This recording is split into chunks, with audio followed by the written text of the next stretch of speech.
Motor vehicle accidents are a leading cause of injury in children. In kids injured in accidents 12 and under, 38% weren't buckled at all. Having a car seat installed and using it appropriately reduces your kid's risk of injury by up to 70% if there's a car accident. During a car accident, if a child is improperly restrained, there can be major injuries to that child, obviously up to death, but paralysis, major limb, organ injuries, and that's why it's so important to have your kids in the appropriate car seat to keep them as safe as possible. So there's 4 basic types of car seat safety. So rear-facing infant seats. There's convertible seats, which can be installed rear-facing or forward-facing. There's forward-facing, either harness car seats or booster seats. So choosing the appropriate one based on your child's age, height, and weight is important to keep them safe. Studies have shown that keeping a child rear-facing for as long as possible drastically reduces their risk of injury or death in a car accident. The newest guidelines recommend that infants be installed into a rear-facing car seat, and they remain rear-facing as long as possible, up until the maximum either height or weight. So each child will be different when it's appropriate to turn them forward, but gone are the old rules of at 1 year you turn forward or at 2 years you turn forward. So it's just keeping them backwards as long as they fit. Most kids will be able to fit into a rear-facing car seat until 3 or even longer, depending on the size of the kid. Once your child gets too tall or too heavy for a rear-facing car seat, then you would turn them to a forward-facing car seat. Then they should stay in that until the maximum height or weight for that car seat. Most kids can fit until 6 or even longer into a forward-facing 5-point harness car seat.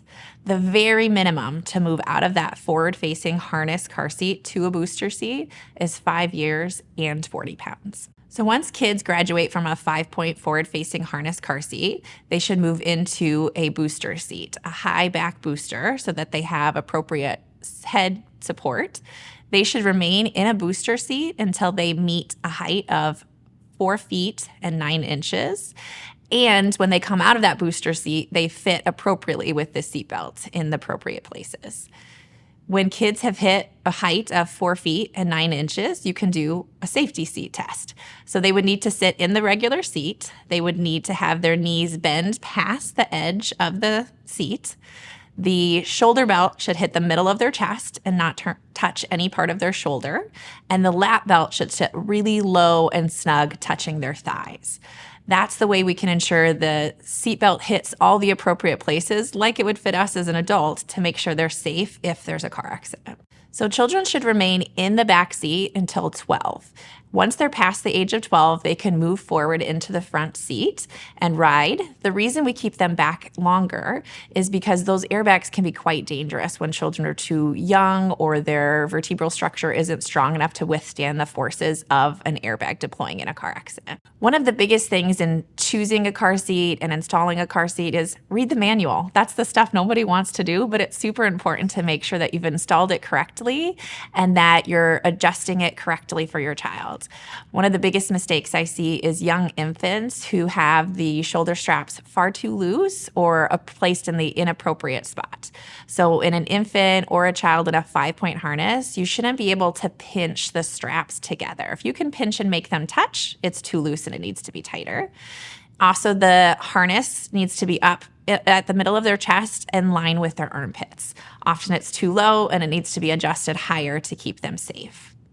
One of the other big mistakes that I will sometimes see is children riding in a 5-point harness car seat with super fluffy sweaters, coats placed underneath those. In an impact of an accident, that puffy coat is going to collapse, and then that child will be in a far too loose strap because it's not tightened close enough to their body. One of the other mistakes that we see is children graduating out of a booster seat too soon. It may seem that all of your kids' friends aren't in booster seats and they're taller than them, so maybe they don't need to be in one either, but it's super important to make sure that they've met those minimum height guidelines and can safely sit with a normal seatbelt to keep them as safe as possible. So in installing your child's rear-facing or forward-facing harness car seats, most cars and car seats come with what's called the latch system. system where you can easily just clip it into the seat, and it makes it easier to install it correctly. That latch system is only rated for 65 pounds. So that means it holds 65 pounds. That's the weight of the car seat and the weight of your child. So it's really important to make sure you know what the maximum weight for your child for that car seat. Most car seats have a super helpful sticker on the side of it that will indicate what's the maximum height, what's the maximum weight for your child to be rear facing, forward facing, and also what's the maximum weight that you need to stop using that latch system and now install it using the seat belt in the car to keep them safe. If you need more information, a really good resource is to check out the Academy of Pediatrics website on car seat safety.